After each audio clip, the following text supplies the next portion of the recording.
Kurang lebih seminggu sebelum Tejo datang ke rumah bibiku yang di Pandeglang, aku sempat menerima telepon dari ibunya Tejo.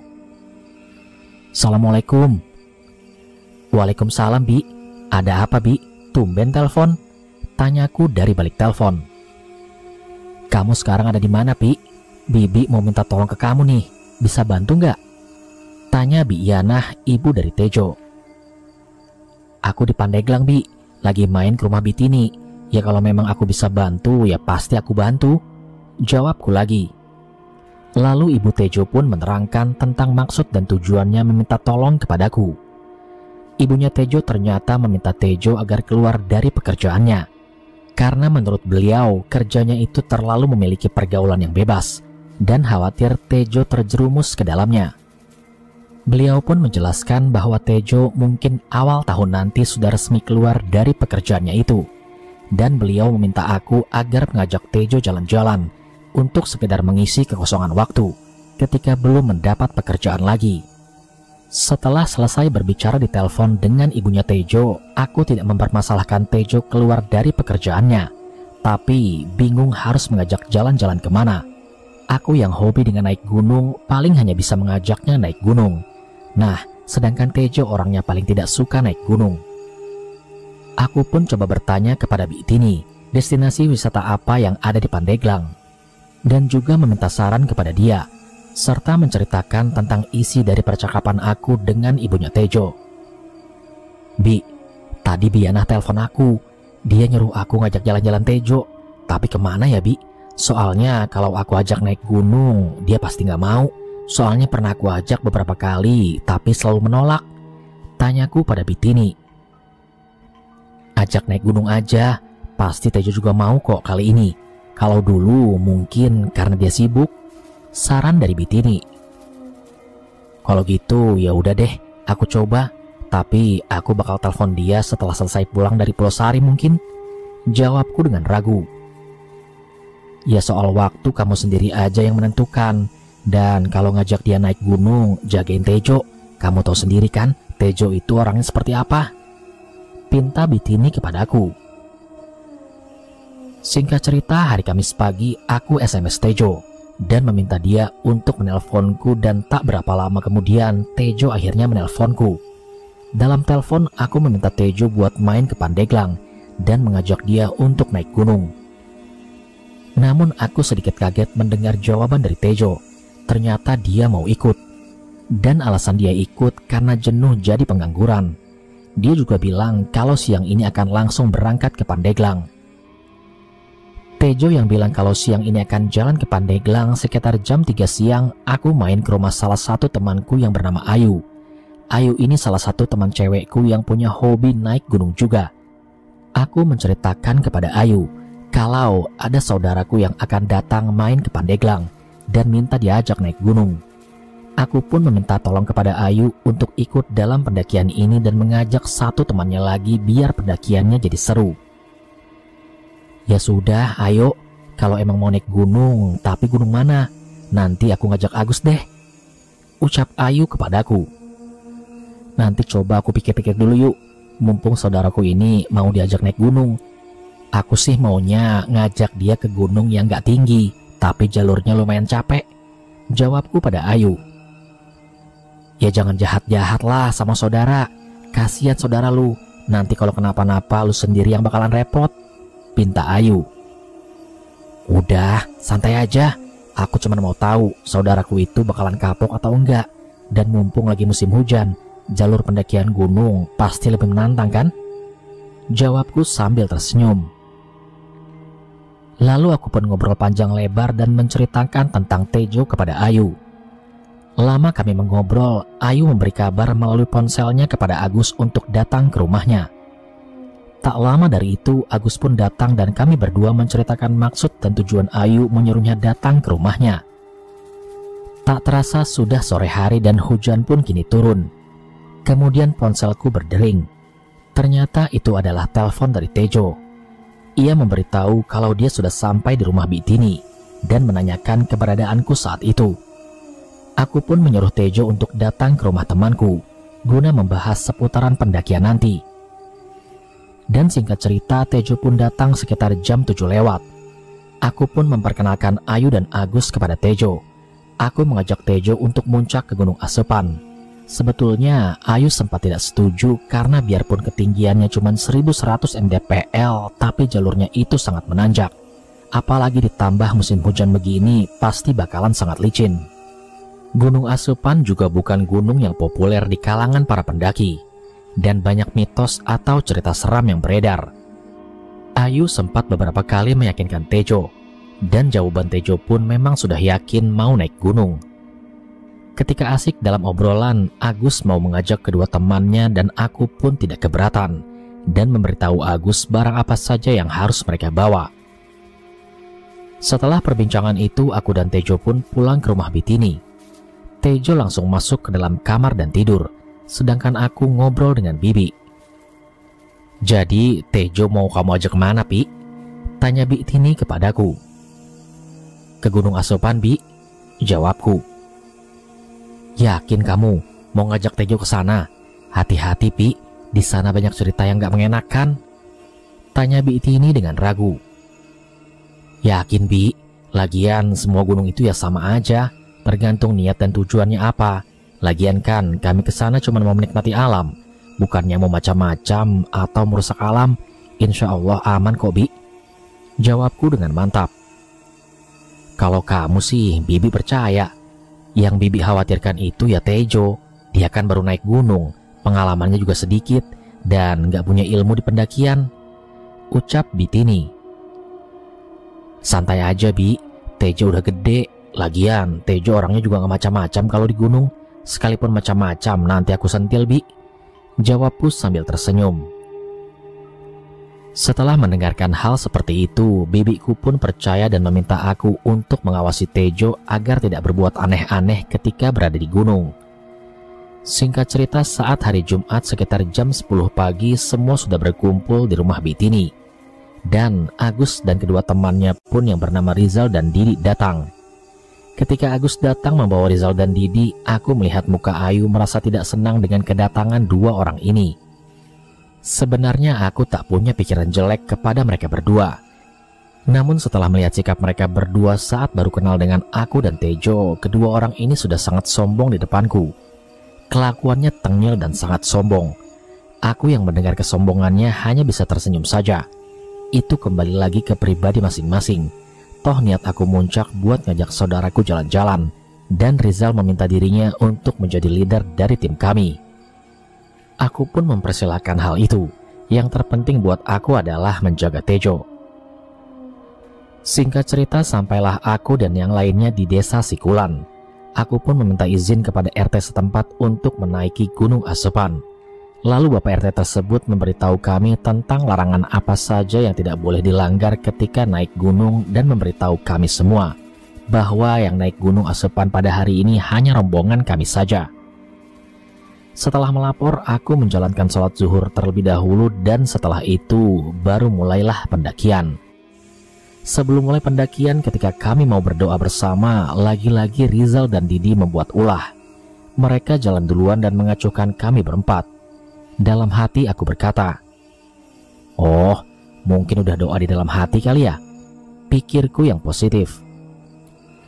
Selesai doa bersama, aku meminta Tejo, Agus, dan Ayu untuk memakai jas hujan, karena pada saat itu sudah mulai gerimis. Baru mau mulai melangkah, kupingku seperti ada yang berbisik,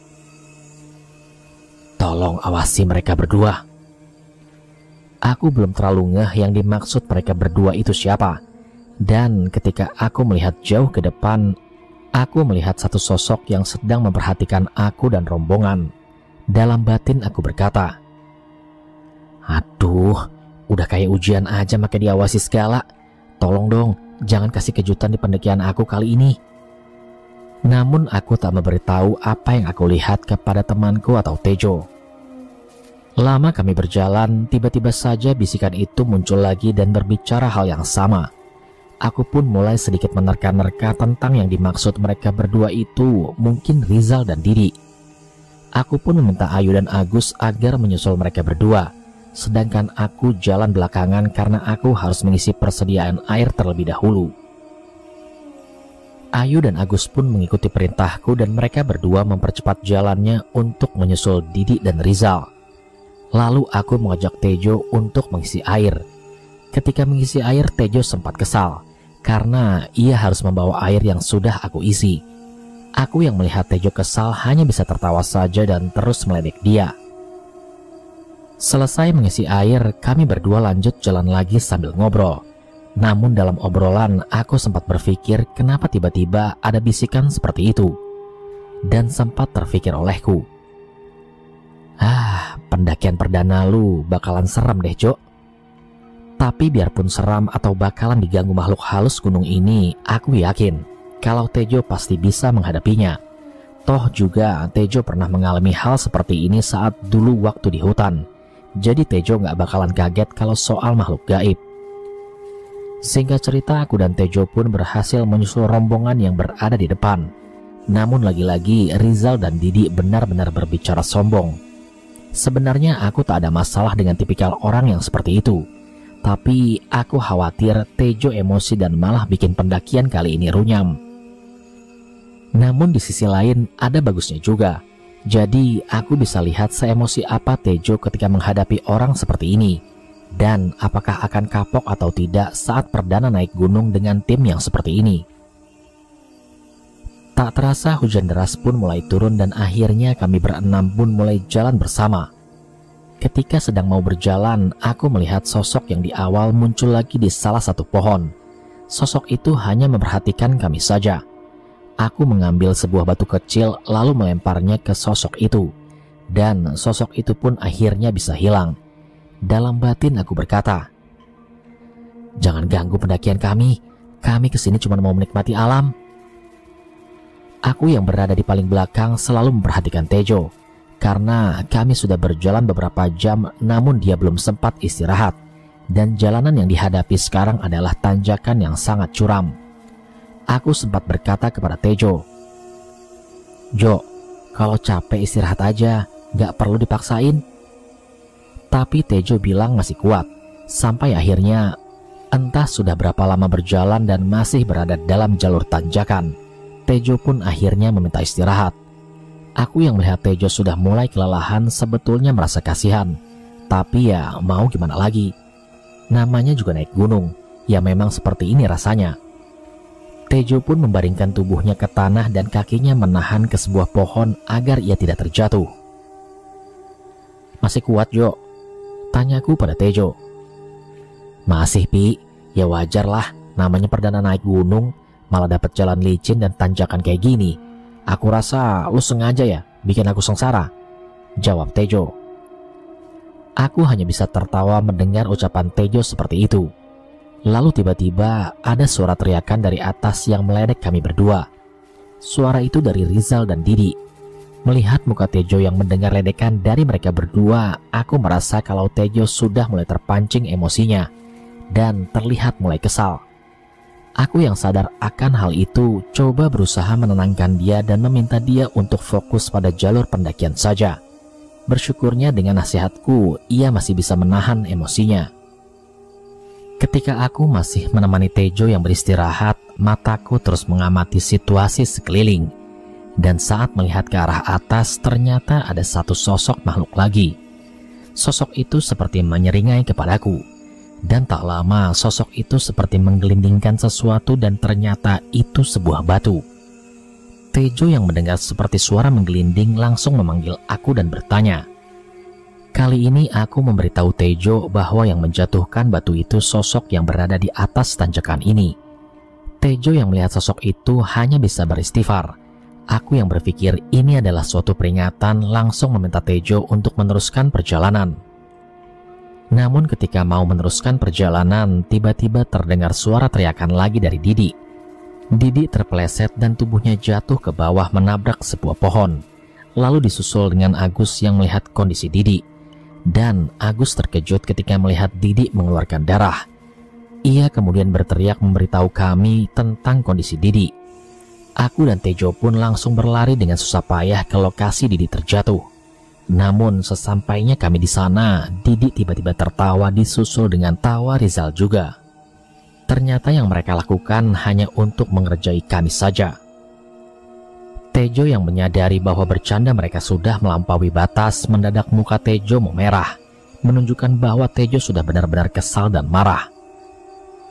Waduh, udah mulai gak beres nih, batinku saat itu. Aku pun langsung menatap tajam ke arah Tejo. Tatapanku mengisyaratkan agar meminta Tejo tidak emosi. Tejo yang geram dengan hal itu pun mungkin sadar kalau aku meminta dia untuk tidak emosi. Akhirnya Tejo memintaku agar jalan duluan di depan. Aku pun menuruti permintaan itu karena daripada nanti Tejo ngamuk, mending aku jalan paling depan saja, agar sesegera mungkin sampai ke area camp. Akhirnya aku dan Tejo pun berjalan paling depan mendahului Rizal dan Didi. Dalam perjalanan aku sudah mulai punya pikiran jelek. Ah sial, sepertinya penghuni di sini sudah mulai geram. Mudah-mudahan aja nggak terjadi hal-hal yang nggak diinginkan. Lama aku berjalan dengan posisi aku berada di paling depan. Dan ketika sudah mau sampai di batu asahan, aku melihat sosok perempuan berambut panjang sedang duduk di batu itu. Sosoknya benar-benar menjijikkan dan semua kulitnya tidak ada, dan seluruh isi tubuhnya pun terlihat. Ya elah, malah dibegal sosok beginian. Tapi sepertinya sosok ini cuma lagi nongkrong aja dan gak akan ganggu juga. Ya udahlah, bodo amat. Mudah-mudahan Tejo gak takut lihat yang beginian, pikirku saat itu. Aku langsung memberitahu Tejo dengan nada sedikit berbisik tentang apa yang aku lihat di depan sana, dan memperingatkan Tejo untuk tidak menengok ke arah sosok itu. Namun bukan saudaraku namanya. Kalau dinasehatin soal begituan pasti nurut. Ketika mulai melewati sosok itu, Tejo pun dengan sengaja menengok ke arah sosok itu dan menceritakan tentang fisik sosok itu. Dia bahkan hampir muntah karena mengetahui kalau sosok itu sangat menjijikkan. Aku sempat memarahinya karena malah menengok ke arah sosok itu. Namun Tejo malah beralasan kalau dia penasaran. Dan dalam hati aku berkata, "Ah, dasar bocah PA. Udah diperingatin jangan nengok, malah masih ngeyel juga. Tapi syukurlah, seenggaknya Tejo udah berani menghadapi sosok begituan." Sampai akhirnya ketika sudah melewati sosok itu, tak berapa lama kemudian kami berdua pun sampai di area tempat kami akan mendirikan tenda. Aku dan Tejo langsung membentangkan sebuah flysheet dan mendirikan tenda. Lalu setelah selesai mendirikan tenda, kami berdua langsung masuk dan mengganti pakaian kami. Tak lupa kami juga menjalankan kewajiban kami, yaitu sholat asar terlebih dahulu. Karena ketika sudah sampai di area camp, aku melihat jam sudah menunjukkan lewat waktu asar. Setelah menjalankan kewajiban, aku dan Tejo langsung membuat kopi untuk menghangatkan tubuh kami. Niatnya sih pengen masak sesuatu. Namun karena semua logistik yang lain berada di tas Ayu dan Agus, jadi mau tidak mau kami berdua hanya bisa bikin kopi saja dan memakan beberapa cemilan yang ada. Saat sedang asik ngopi, terlihat kalau Tejo seperti salah tingkah. Ternyata salah tingkahnya itu karena mengkhawatirkan beberapa teman kami di belakang, yang tak lain adalah Ayu dan Agus. Aku yang paham kalau Ayu dan Agus itu adalah salah satu pendaki yang tangguh, mencoba menenangkan Tejo dan memberitahu kalau mereka pasti akan segera sampai.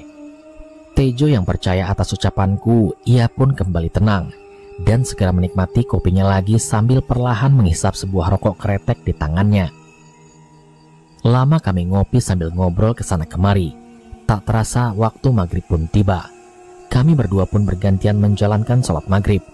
Setelah selesai sholat maghrib, terlihat Tejo yang mulai khawatir lagi dengan kondisi teman yang lain karena sampai saat ini mereka pun belum sampai di area camp. Sekali lagi aku menenangkan Tejo. Namun sampai akhirnya sekitar jam 7 malam, Tejo yang benar-benar khawatir nekat ingin menyusul yang lain. Aku yang sudah memperingatkan Tejo, kali ini Tejo tak menghiraukan ucapanku. Dia segera memakai jas hujan sambil membawa sebuah headlamp lalu keluar tenda. "Ngapain sih lu, Jo? Sebentar lagi mereka pasti sampai," ujarku pada Tejo. Dan benar saja, mungkin baru beberapa langkah menjauh dari tenda, tiba-tiba 4 teman kami akhirnya sampai. Aku pun langsung berteriak dari dalam tenda untuk meledek Tejo sambil tertawa geli. Tejo pun tak langsung masuk tenda. Tejo membantu mereka untuk mendirikan tenda dan setelah itu masuk lagi ke dalam tenda dengan muka yang sedikit agak kesal. Mungkin kesal karena sudah mau turun untuk menjemput mereka tapi ternyata mereka sudah sampai. Setelah itu aku dan Tejo pun mulai memasak makanan. Dan setelah masakan selesai matang semua, Tejo memanggil Ayu, Agus, Rizal, dan Didi untuk segera makan. Namun yang datang ke tenda kami cuma Ayu dan Agus saja. Sedangkan Rizal dan Didi tidak ikut makan karena mereka sudah masak sendiri. Selesai makan aku sempat kaget karena Tejo bertanya kepada Agus tentang sosok yang ada di Batu Asahan. Pertanyaan itu memang biasa saja buatku. Tapi ada beberapa pendaki yang jika melihat sosok setan di gunung mereka melarang menceritakannya dan memilih menceritakannya ketika sudah turun dari gunung. Namun aku pun hanya bisa tersenyum mendengar pertanyaan itu. Ketika sedang asik ngobrol, tiba-tiba Didi masuk ke dalam tenda kami dengan keadaan nafas yang terengah-engah dan langsung bersembunyi di belakang Agus. Didi memberitahu kami kalau mereka berdua diganggu sosok yang menyeramkan ketika makan. Dan Rizal yang berada di dalam tenda sendirian teriak-teriak minta tolong. Aku yang melihat kejadian itu langsung berjalan ke arah tenda Rizal. Aku sempat berpikir kalau mereka berdua pasti melanggar atau melakukan hal konyol, makanya mereka diganggu. Dan benar saja, ketika aku masuk ke dalam tenda Rizal, aku melihat sebuah masakan yang mungkin sedang mereka makan, namun tidak menggunakan alas dan sepertinya mereka makan di wadah tempat mereka masak. Aku yang belum sempat berbicara apa-apa, tiba-tiba Rizal memakiku dan memfitnahku. Ia mengatakan aku dan Tejo lah salah satu dari kami yang membawa jimat ke gunung ini. Ini kenapa alasannya Rizal dan Didi diganggu setan di sini. Mendengar cacian Rizal, aku yang tak tahu apa-apa tidak merasakan tuduhan itu benar, hanya melongo tanpa berbicara apapun. Cacian Rizal yang sangat kencang membuat Tejo datang menghampiri juga ke tenda Rizal. Dan ketika Tejo datang, aku kaget karena fitnahan itu ternyata ditujukan kepada Tejo. Dan ia mulai memaki Tejo dengan berbagai hujatan.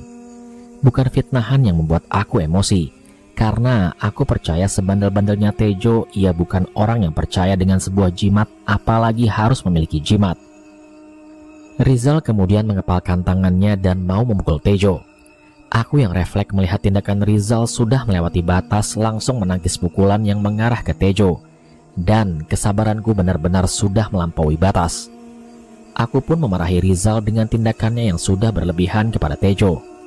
Aku yang melihat Tejo akan dipukul, niat ingin membalas tindakan itu dan berniat mau memukul balik Rizal. Aku tak suka kalau ada orang yang berbuat kasar, apalagi berani main fisik tanpa sebab yang pasti. Apalagi yang mau dipukul adalah saudaraku. Mendengar keributan yang kami lakukan bertiga, tiba-tiba Ayu datang dan memarahi Rizal. Namun Rizal justru memarahi balik Ayu. Ayu benar-benar sangat risih dengan kelakuan Rizal yang sudah melewati batas itu. Tejo pun langsung menarikku dan mengajak aku balik ke tenda kami. Karena mungkin Tejo sadar kalau aku benar-benar sangat emosi. Kemudian disusul Ayu yang mengikuti kami berdua menuju ke tendaku. Sesampainya di tenda, aku meminta Agus untuk tidur satu tenda dengan Rizal dan Didi. Aku menyuruh Agus satu tenda dengan mereka, agar jika mereka berdua melakukan hal konyol, setidaknya Agus bisa memperingati mereka. Agus dan Didi pun keluar tenda. Agus sempat menggerutu dan terdengar oleh kami semua. Gerutunya itu sebuah kata-kata yang kasar. Dasar bocah sialan. Mendengar Agus mengucapkan itu, emosiku hampir terserut lagi. Namun Tejo segera memintaku untuk sholat agar pikiranku bisa tenang dan dapat meredam emosi. Aku langsung melaksanakan sholat Isya dan setelah sholat emosiku mulai menurun dan mulai tenang. Singkat cerita, kini malam semakin larut dan kondisi di luar tenda masih gerimis kecil. Cuaca seperti ini membuat aku, Ayu, dan Tejo mulai mengantuk. Aku pun mencoba untuk tidur duluan. Namun sebelum aku tidur, Ayu meminta agar diperbolehkan tidur satu tenda bersama kami. Alasan Ayu minta tidur satu tenda bersama kami mungkin karena dia takut kalau harus tidur sendirian. Dan aku pun memperbolehkannya. Kuserahkan hidup dan matiku di tanganmu ya Rob, ucapku sebelum aku memejamkan mata. Dan aku pun mulai tertidur. Entah aku bermimpi atau tidak, Terdengar sebuah bisikan lagi yang menyuruh aku untuk membuka mata. Dan ketika aku membuka mata, aku melihat sebuah pemandangan yang sedikit aneh. Ketika membuka mata, aku sedang berada dalam posisi duduk, namun aku dapat melihat tubuhku yang tertidur lelap. Aku melihat Ayu sudah tertidur, namun berbeda halnya dengan Tejo. Dia masih belum memejamkan matanya dan seperti sedang memikirkan sesuatu. Setelah cukup melihat kondisi di sekitar, aku terus memikirkan hal yang terjadi denganku saat ini. Sebenarnya apa sih yang terjadi sama aku? Ini cuma mimpi atau gimana? Dalam kebingungan, aku mendengar sebuah suara. Keluarlah dan perhatikanlah tenda temanmu. Aku pun langsung keluar tenda. Dan anehnya, aku keluar tenda tanpa harus membuka resleting tenda. Namun cukup berjalan menembus tenda itu dan aku bisa keluar. Aku berdiam diri di dekat tenda sambil memperhatikan sekeliling. Dan aku melihat sosok kuntilanak sedang berjalan menuju tendaku sambil menangis. Lah, aku disuruh keluar buat lihat sosok beginian doang. Aku pun terus memperhatikan kuntilanak itu. Namun anehnya, sosok kuntilanak itu tidak memperdulikanku dan terus berjalan melewatiku dan sampai akhirnya kuntilanak itu berdiri tepat di depan tenda Rizal. Aku yang penasaran pun mengikuti kuntilanak itu dan masuk ke dalam tenda Rizal. Saat aku masuk, aku dibuat kaget melihat Rizal seperti melakukan sesuatu. Rizal duduk bersila sambil baca-baca sesuatu, sedangkan Didi terlelap tidur. Dan Agus ketakutan dengan suara tangisan Kunti itu. Zal, lu ngapain sih? Jangan aneh-aneh di gunung. Setan di sini udah mulai marah nih, ucap Agus pada Rizal. Namun Rizal tak menggubris ucapan Agus dan terus saja berduduk sila. Entah bacaan apa yang sedang ia lafalkan.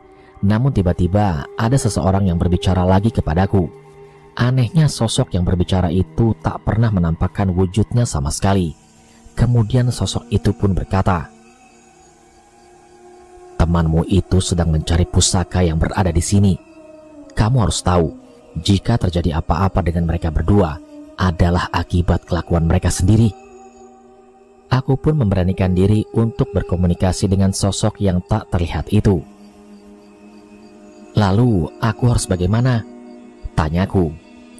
Kemudian sosok misterius itu pun menjawab, biarkan mereka mendapatkan akibatnya dari perbuatan mereka sendiri, agar mereka bisa menjadikan pelajaran setelah kejadian ini. Baru aku mau balik bertanya lagi, tiba-tiba sosok misterius itu menyuruhku untuk balik ke ragaku. Cepat pulang ke ragamu, karena ada sosok yang sangat jahat mau memasuki ragamu. Mendengar hal itu, aku langsung pergi dari tenda Rizal. Namun sebelum aku balik ke tenda asalku, aku melihat Agus seperti mau keluar tenda. Namun saat ia mau keluar tenda, Agus mengurungkan niatnya karena di depan pintu tenda masih berdiri sosok kuntilanak. Nah loh, dijagain sosok kuntilanak kan? Ucapku sambil tertawa melihat kejadian itu. Dan saat aku keluar dari tenda Rizal, aku juga melihat Tejo sedang mengintip dari balik pintu tenda. Aduh, bocah PA, udah kayak lagi nonton film horor aja. Tapi kok kenapa Tejo gak bisa lihat aku ya? Gumamku saat itu. Aku pun berjalan ke arah Tejo. Namun sebelum aku masuk ke dalam tenda, aku sempat mengerjai Tejo. Aku ambil batu kecil dan melemparnya ke sosok kuntilanak itu. Dan tiba-tiba saja sosok kuntilanak itu langsung memalingkan mukanya ke arah Tejo. Mungkin sosok itu berpikir kalau Tejo lah yang melempar batu kecil itu. Aku yang melihat Tejo mulai ketakutan dan menutup rapat kembali pintu tenda. Jujur ketika sosok itu menoleh ke arah Tejo, aku hanya bisa tertawa bahagia melihat raut muka yang ketakutan. Makanya kalau udah malam tuh tidur, jangan celengak-celinguk sana kemari, gumamku dalam hati. Lalu sosok kuntilanak itu terbang ke atas dan mulai mengarah ke tenda kami. Ketika kuntilanak itu hendak masuk ke dalam tenda, aku melihat sosok lain yang sedang menatap ke arahku. Sosoknya itu tinggi besar. Mungkin yang dimaksud sosok misterius tadi adalah buto itu. Aku pun langsung masuk ke dalam tenda dan segera masuk lagi ke dalam ragaku. Setelah sudah masuk ke dalam ragaku, Tejo seperti berteriak ketakutan karena ia baru sadar kalau sosok kuntilanak itu ternyata sudah ada di dalam tenda kami. Aku yang sudah kembali ke dalam ragaku dan tahu kalau sosok itu memang berpindah tempat, mencoba menyuruh Tejo untuk tidur saja dan jangan terlalu mengkhawatirkan sosok kuntilanak itu. Setelah aku berkata seperti itu, Tejo sepertinya mulai terlelap. Dalam dinginnya malam dan ketika semuanya sudah tertidur, aku terus memikirkan tentang kejadian barusan. Kenapa aku bisa seperti itu? Benar-benar suatu kejadian yang sangat aneh. Dan masih dalam kondisi kebingungan, aku pun akhirnya memutuskan untuk menceritakan kejadian ini kepada guru ngajiku setelah nanti turun dari gunung. Siapa tahu beliau dapat menjelaskan kejadian yang baru saja aku alami. Dan akhirnya aku pun bisa tertidur lelap. Singkat cerita, sekitar jam 4 subuh aku terbangun. Semua temanku masih terlelap dalam tidurnya. Aku pun langsung memasak air dan membuat sebuah kopi, kemudian berpindah ke salah satu tenda yang kosong. Ketika aku hendak masuk tenda, aku melihat tenda Rizal. Sepertinya mereka semua sudah terbangun. Aku pun datang menghampiri tenda mereka dan mengajak mereka untuk ngopi bersama. "Oh, kalian udah bangun? Ya udah, ngopi bareng sini." Mendengar suaraku, Agus langsung membuka tenda dan menghampiriku. Mukanya tampak kusut seperti habis melewati malam yang sangat panjang. Agus langsung narik lenganku dan menjauh dari tenda Rizal. Ketika Agus mau menceritakan sesuatu, aku langsung memotong ucapannya. "Aku udah lihat dan udah tahu semua kok. Ya udah, aku akan coba mengingatkan mereka sekali lagi. Kalau mereka masih keras kepala, ya itu terserah mereka." Agus mungkin merasa heran karena tiba-tiba aku tahu semua tentang keluhan Agus. Agus pun cuma bisa mengangguk dengan kondisi yang kebingungan. "Ya udah, tapi jangan sampai terjadi keributan lagi ya," pinta Agus kepadaku. Aku pun hanya tersenyum lalu menyuruh Agus untuk menenangkan dirinya sambil ngopi. Aku berjalan lagi ke arah tenda Rizal. Ketika aku masuk ke dalam tenda Rizal, ternyata Rizal masih duduk sila seperti saat aku lihat semalam. Namun kali ini Didi pun melakukan hal yang sama seperti Rizal. "Zal, Di, tolong hentikan perbuatan kalian. Perbuatan kalian sudah tidak disukai oleh penunggu di gunung ini. Sebelum terlambat, aku mohon tolong hentikan semua ini," perintahku pada mereka berdua. Namun tak ada jawaban sepatah kata pun dari mereka. Mereka berdua masih saja duduk bersila. "Ya udah, yang penting aku sudah memperingatkan kalian berdua," ucapku yang kesal. Aku pun langsung berjalan keluar dan menghampiri Agus. Dan ternyata Ayu pun sudah terbangun dan sedang duduk berdua sembari ngobrol dengan Agus. "Gimana, Pi?" tanya Agus. "Mereka kayaknya egois dan terus melanjutkan apa yang mereka tuju," jawabku. "Apa yang sebaiknya kita lakukan? Apa kita turun aja pagi ini?" tanya Ayu. "Kita lanjutin aja, kasihan saudaraku, masa udah sampai sini gak jadi muncak. Dan mumpung cuacanya juga lagi bagus," jawabku pada Ayu dan Agus. "Ya udah, yang penting setelah muncak sesegera mungkin kita langsung turun aja," timpal Agus. Aku pun coba memperingatkan Ayu dan Agus untuk tidak menegur kelakuan mereka berdua. Biar aku saja yang mengatasi dan ambil tindakan kalau terjadi sesuatu. Singkat cerita, setelah selesai sholat, aku membangunkan Tejo dan segera mengajak dia untuk summit. Awalnya Tejo seperti enggan untuk naik ke puncak. Dengan 1000 rayuan, akhirnya Tejo pun mau naik ke puncak juga. Tejo pun langsung bangun dan melaksanakan sholat subuh. Setelah itu kami berempat pun makan, sedangkan Rizal dan Didi masih saja di dalam tenda tidak keluar sama sekali. Selesai makan, aku pun langsung berjalan menuju puncak Gunung Asepan. Sebelum berangkat, Tejo sempat mempertanyakan kenapa Rizal dan Didi tidak ikut naik ke puncak. Namun kami semua beralasan kalau mereka lebih memilih di tenda saja karena kelelahan. Dalam perjalanan ke puncak, aku sempat memberitahu Tejo tentang tanaman kantung semar. Dia sepertinya sangat senang karena bisa tahu tanaman itu. Ketika sudah sampai di puncak, aku melihat wajah Tejo seperti ingin menangis melihat keindahan di atas puncak gunung. Mungkin gunung ini tidak terlalu tinggi, namun jika cuacanya cerah, pemandangan di puncak Gunung Asepan tak kalah indah dengan gunung-gunung lainnya. Sekitar 1 jam kami berada di puncak, kami semua pun akhirnya memutuskan untuk turun. Di sini aku ada sedikit kekhawatiran, karena perjalanan turun nanti pasti akan sedikit lebih sulit daripada naik. Saat mulai turun, aku terus memperhatikan Tejo. Tejo berjalan dengan sangat hati-hati dan tidak sembrono. Melihat Tejo yang sudah mulai terbiasa, kekhawatiranku pun langsung hilang. Ketika kami berjalan turun dari puncak menuju tenda, dalam perjalanan aku dan yang lainnya berpapasan dengan Rizal dan Didi. Melihat mereka berdua, aku sudah mengira mereka sudah melakukan sesuatu. Namun aku berlagak polos seperti tidak mengetahui perbuatan mereka.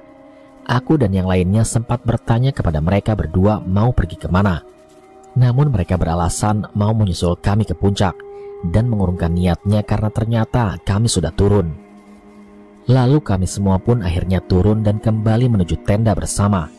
Didi dan Rizal meminta jalan paling belakang karena alasannya masih capek dan ingin istirahat sebentar. Setelah sampai di tenda, mendadak awan menjadi mendung kembali. Aku pun meminta yang lainnya untuk bergegas membereskan semua peralatan, dan setelahnya kita semua hendak turun. Namun tiba-tiba saja hujan turun dengan sangat derasnya. Seperti langit sedang menumpahkan air dan tak mengizinkan kami semua untuk turun dari gunung ini. Segera aku pun langsung membentangkan flysheet lagi untuk kami berteduh. Ketika sedang berteduh, aku melihat satu sosok yang sedang memperhatikanku. Ternyata mereka gak mengizinkan kami buat turun. Ini pasti gara-gara ulah mereka berdua, gumamku dalam hati. Aku terus memperhatikan sosok itu dan tiba-tiba saja sosok itu pun menghilang dan disusul datangnya kabut yang tebal. Dalam derasnya hujan, aku dan Rizal saling berdebat. Rizal yang kekeh akan turun walaupun dengan kondisi hujan, sedangkan aku meminta mereka untuk membangun sebuah tenda dan melanjutkan perjalanan ketika nanti sudah hujan reda. Usulanku disetujui oleh Tejo, Ayu dan Agus, sedangkan mereka berdua akan turun walaupun tanpa kami berempat. Sejujurnya aku sempat kesal dan merasa kasihan, karena mereka pasti akan benar-benar dicelakai oleh penunggu di sini. Singkat cerita, 1 jam pun berlalu. Rizal dan Didi mulai berjalan meninggalkan kami berempat. Sempat ditahan oleh Ayu dan Agus, namun mereka berdua tak memperdulikannya. Belum jauh mereka berjalan, aku melihat mereka berhenti di sebuah jalan yang menurun. Aku merasa mereka melihat sosok yang mengawasi kami sedari tadi. Aku yang sadar kalau mereka sedang tak baik-baik saja, berniat untuk mencoba menyusul mereka. Belum sempat aku berjalan, mendadak kakiku seperti tak bisa digerakkan, dan seperti ada yang berkomunikasi dengan diriku. Jangan ikut campur, ini bukan urusanmu. Mereka berdua telah lancang mencuri pusaka di gunung ini. Mereka harus segera mati dan menjadi budak kami. Aku terus mencoba untuk menggerakkan kakiku, namun apalah daya, tetap saja tak bisa digerakkan. Ayu yang sadar ada kejanggalan pada mereka langsung meminta Tejo untuk menyusul Rizal dan Didi. Setelah Tejo sampai di tempat Rizal dan Didi, aku melihat ada sesuatu yang menabrak tubuh Didi, dan seketika Didi pun jatuh pingsan lalu terjatuh ke bawah. Tejo sebenarnya sempat ingin mengejar jatuhnya Didi, namun karena kondisi hujan yang deras dan jalanan yang licin, Tejo pun terjatuh dan pada saat itu aku benar-benar panik. Dalam kepanikan dan kondisi aku yang susah untuk melangkah atau berbicara, mendadak seperti ada yang memukul bahuku. Dan seketika semua tubuhku bisa digerakkan. Aku tak sempat menoleh ke belakang dan berlari ke arah Tejo, karena yang aku khawatirkan takut Tejo terjatuh ke bawah juga. Namun syukurnya Tejo ternyata tidak apa-apa. Akan tetapi menurut Tejo, Didi jatuh ke bawah dan entah berada di mana. Aku pun meminta Tejo agar tidak panik. Aku langsung menengok ke arah Rizal dan ternyata ada sosok nenek-nenek berada di punggung Rizal menutupi matanya. Rizal dan sosok itu menyeringai ke arahku. Namun sepertinya sosok itu hanya aku saja yang bisa lihat, karena Tejo dan yang lainnya seperti tidak melihat sesuatu. Namun jika lihat, mereka pasti akan bertambah panik. Aku mencoba mengusir sosok itu, namun sosok itu benar-benar sangat sulit untuk diusir. Sampai akhirnya aku menepuk bahu Rizal dengan diiringi doa dalam hati. Rizal pun jatuh pingsan, namun sosok nenek-nenek itu masih tetap berada di punggung Rizal. Aku dan Tejo menyeret Rizal ke arah tenda tempat kami berteduh dan segera meminta Ayu dan Agus untuk segera mendirikan 2 tenda. Setelah tenda jadi, aku bawa masuk Rizal dan meminta Agus untuk mengganti pakaiannya. Aku, Tejo, dan Ayu yang masih berada di luar dikagetkan dengan teriakan Agus yang meminta aku untuk masuk ke dalam dan melihat kondisi Rizal. Terdengar suara teriakan kesakitan dari mulut Rizal. Dan Ayu yang melihat kondisi itu menjadi menangis, sehingga menambah suasana pada saat itu menjadi semakin kusut. Aku yang belum bisa menentukan harus mengambil tindakan apa langsung masuk ke dalam tenda. Saat aku lihat ke dalam tenda, di kaki Agus ada sebuah tangan berbulu yang memeganginya. Aku mencoba menyingkirkan tangan itu namun tak berhasil. Akan tetapi apa yang aku lihat dengan apa yang teman-temanku lihat itu pun sangat berbeda. Yang mereka lihat adalah kaki Agus yang bengkak. Melihat kondisi yang semakin kacau, aku sempat berpikir sejenak. Aku harus menyelesaikan semua ini segera. Kalau terlambat, nyawa mereka taruhannya. Gumamku dalam hati. Aku segera meminta Tejo dan Ayu untuk segera masuk ke dalam tenda. Mereka berdua pun kaget melihat kondisi kaki Rizal yang bengkak sangat parah. Ayu sebenarnya sempat bertanya kepadaku, sebenarnya mereka berdua itu kenapa sih? Namun, aku hanya sedikit menjelaskan kepada mereka semua kalau Rizal dan Didi seperti ini karena ulah mereka sendiri, dan meminta Ayu dan Agus untuk memeriksa tasnya. Siapa tahu ada barang yang mencurigakan dan segera diambil dan jangan dulu dibuang. Aku yang sadar kalau masih ada Didi yang terjatuh ke bawah segera meminta Tejo untuk mengambil sebuah tali karamantel yang berada di tasku. Dan segera kami menuju lokasi ketika Didi terjatuh. Oh iya, aku itu orangnya selalu mengutamakan keselamatan. Jadi perlengkapan seperti tali karamantel dan yang lainnya selalu aku bawa dalam pendakianku kemanapun. Karena akan sangat membantu dalam keadaan genting seperti ini. Ketika aku dan Tejo berjalan, kami dihadang sosok nenek-nenek yang aku lihat tadi. Dan kali ini sosok nenek itu dapat dilihat juga oleh Tejo.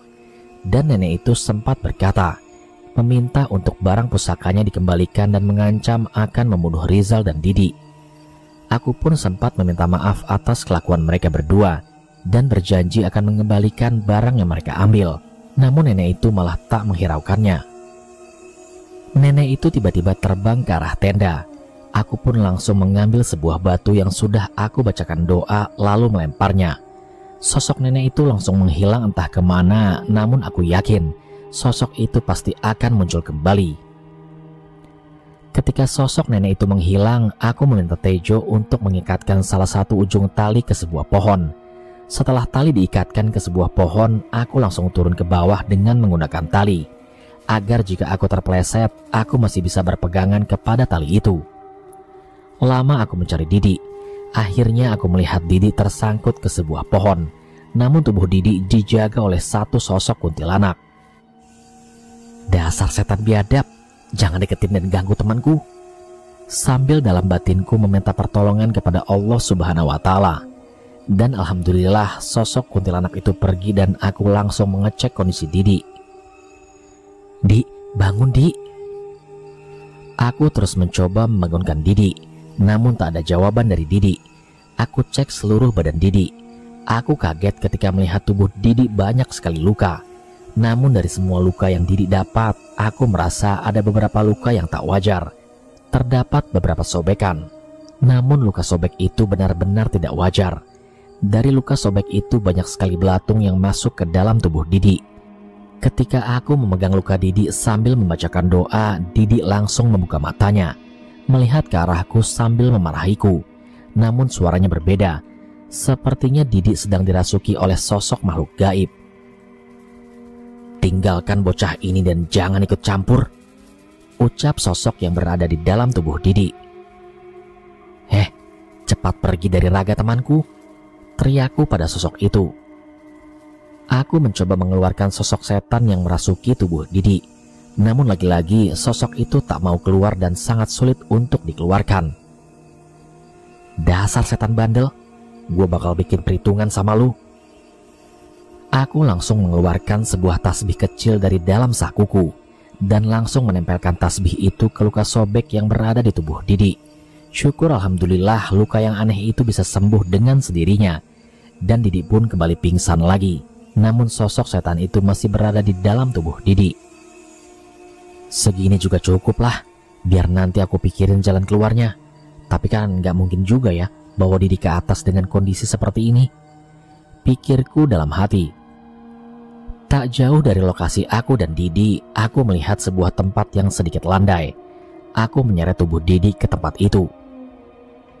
Di, sabar sebentar ya, aku bakal nyelamatin kamu dan bawa kamu pulang. Aku pun langsung bergegas naik ke atas untuk menyusun rencana dan memberitahu keadaan Didi. Ketika akan sampai di atas, aku melihat Tejo yang sedang diganggu oleh sosok nenek-nenek itu. Aku terus memperhatikan sosok nenek-nenek itu. Mungkin nenek itu sadar kalau aku sedang memperhatikannya. Sontak saja nenek-nenek itu langsung pergi meninggalkan Tejo. Setelah sosok itu pergi, aku pun langsung berjalan menghampiri Tejo. Aku berkata kepada Tejo kalau aku sudah menemukan Didi dan menjelaskan kondisi seperti apa Didi sekarang. Namun aku tak memberitahu tentang kejadian aneh yang ada di bawah. Beberapa pertanyaan Tejo lemparkan kepadaku. Namun aku meminta Tejo untuk balik ke tenda dan akan menjelaskannya ketika ada di tenda nanti. Sadar kalau Tejo mulai kedinginan, aku meminta Tejo untuk mengganti pakaiannya terlebih dahulu. Kami berdua pun lalu ganti pakaian dan setelah itu baru masuk ke dalam tenda satunya untuk menemui Agus dan Ayu. Sesampainya di dalam tenda, Agus langsung memberikan sebuah barang yang ditemukan di dalam tas Rizal. Aku yang melihat benda itu, ternyata aku tahu apa yang mereka ambil.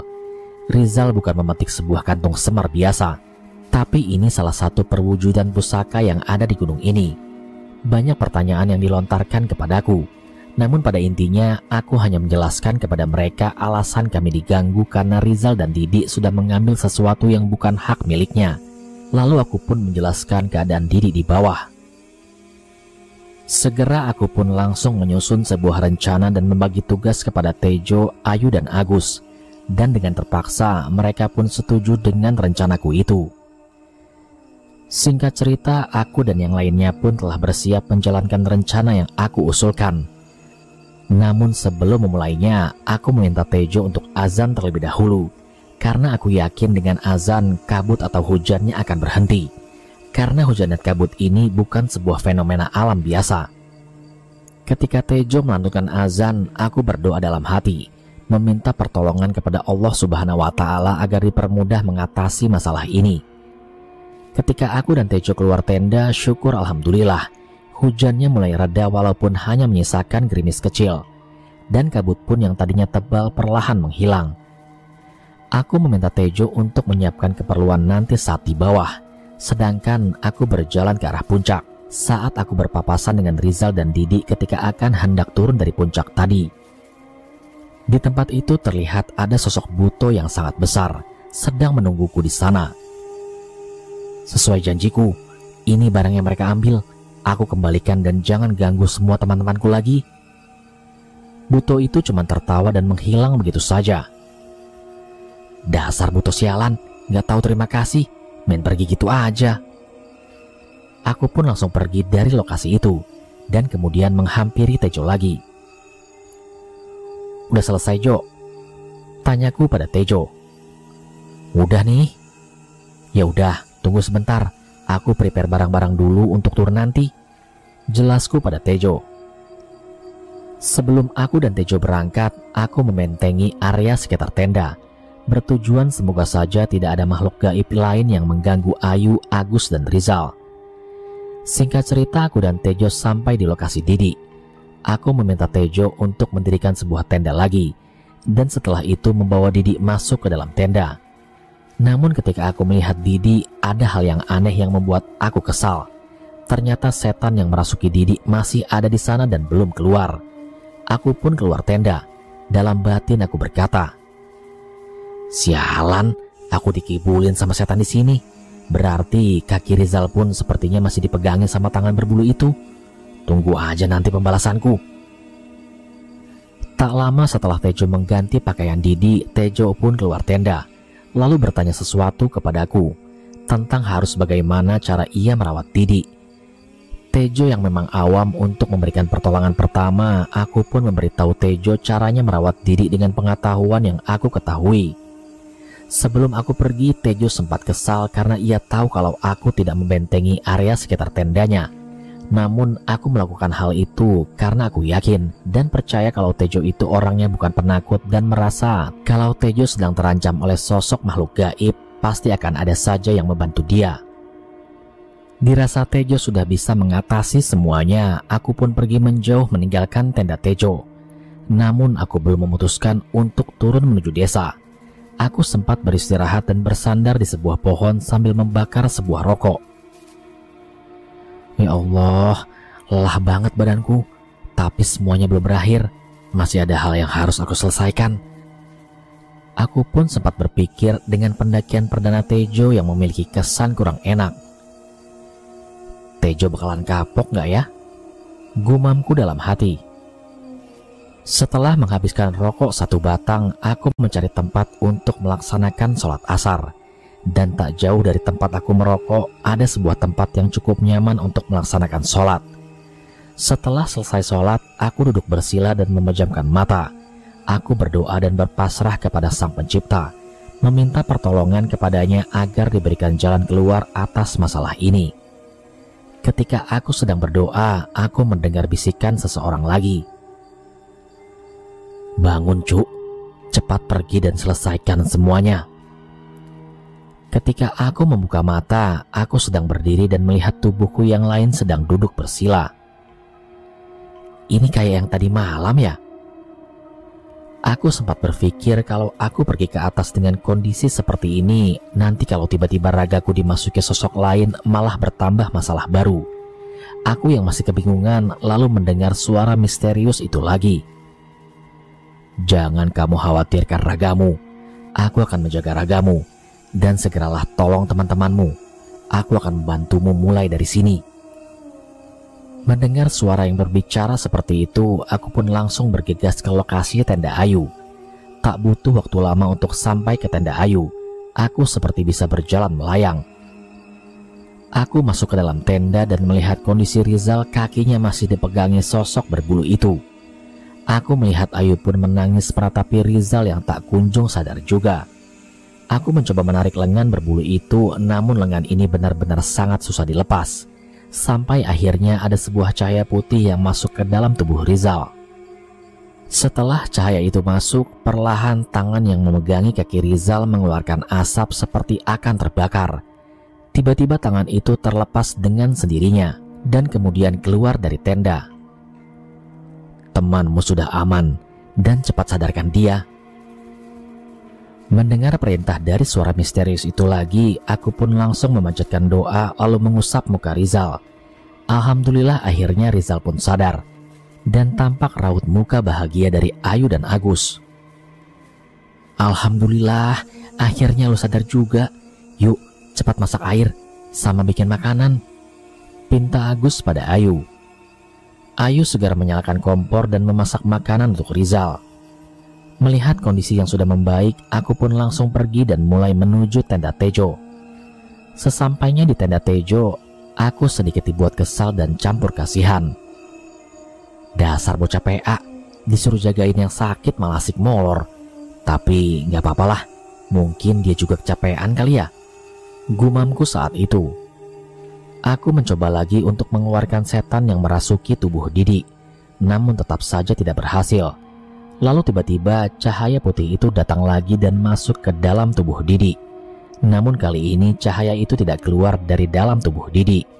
Dan untuk terakhir kalinya aku mendengar suara misterius itu lagi. Cepat pergi ke desa dan mintalah bantuan kepada warga di sana. Mendengar perintah seperti itu, aku pun langsung keluar tenda dan memutuskan pergi kepada ragaku lagi.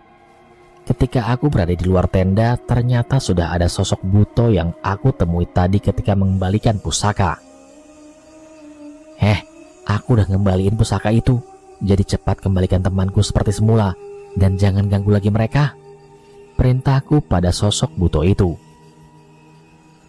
Aku menyukai anak itu. dan dia sudah menjadi milikku. Geram Buto itu. Aduh, gimana ya? Suara misterius itu gak bisa ngusir sosok yang ada di tubuh Didi, malah nyuruh aku minta bantuan ke warga. Gumamku dalam batin. Akhirnya aku pun mencoba bernegosiasi dengan sosok Buto itu. Bebasin teman-temanku dan sebagai gantinya aku yang ikut sama kamu, tapi dengan berbagai syarat, ucapku meminta. Apa syaratnya? Tanya sosok Buto itu. Pertama, aku harus benar-benar bisa mastiin kalau teman-temanku bisa selamat dan bisa turun dari gunung ini. Kedua, aku butuh waktu sekitar 2 minggu untuk berpamitan sama keluargaku. Setelah itu aku akan pergi ke gunung ini lagi untuk menepati janji itu, pintaku pada sosok Buto itu. Baiklah, akan aku kejar jika kamu melanggar janjimu, jawab sosok Buto itu. Sosok Buto itu tertawa lalu menghilang. Aku pun masuk ke dalam tenda lagi dan melihat Didi sudah sadarkan diri dan buka matanya. Melihat itu aku pun langsung kembali menuju ragaku. Singkat cerita, setelah aku masuk ke dalam ragaku dan kembali normal, aku langsung berjalan turun menuju desa. Dalam perjalanan aku sempat memikirkan perjanjian itu. Aduh, udahlah, bodo amat. Nanti aku minta tolong sama bokap atau mamang aja lah.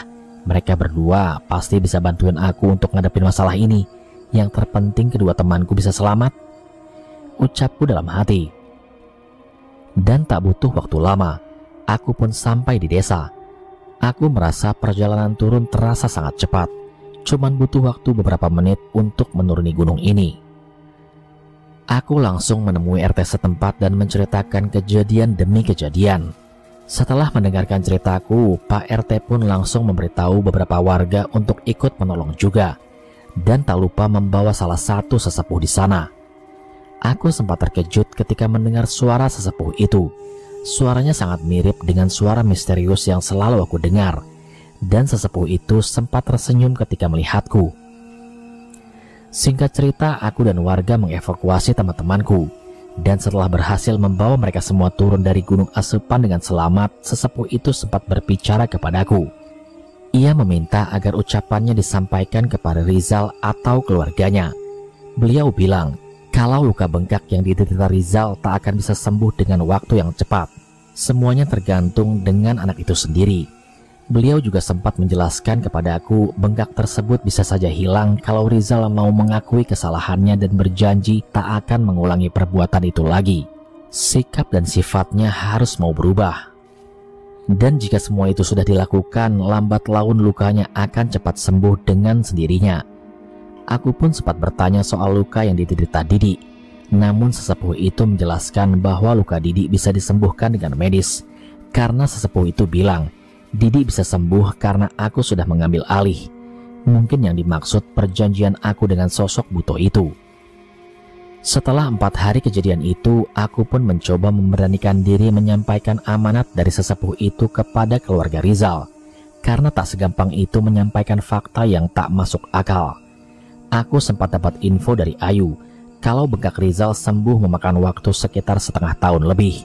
Namun bengkaknya itu membekas di kakinya, hingga kakinya nampak seperti hitam gosong. Sedangkan Didi 2 minggu setelah kejadian itu sudah baikan dan sembuh seperti sedia kala. Aku sendiri sempat menceritakan kejadian yang aku alami kepada ayahku dan memberitahukan apa permasalahannya. Karena ayahku yang sudah lumayan cukup tua, ayahku meminta mamang untuk menemaniku untuk naik ke Gunung Asupan lagi. Nah, perjanjian aku dengan Buto itu ya aku tepati. 2 minggu setelah kejadian itu, aku naik ke Gunung Asupan lagi, tapi dengan mamangku. Gak perlu aku jelaskan apa yang terjadi di sana. Cukup aku dan keluargaku yang tahu saja. Tapi intinya, aku bisa balas dendam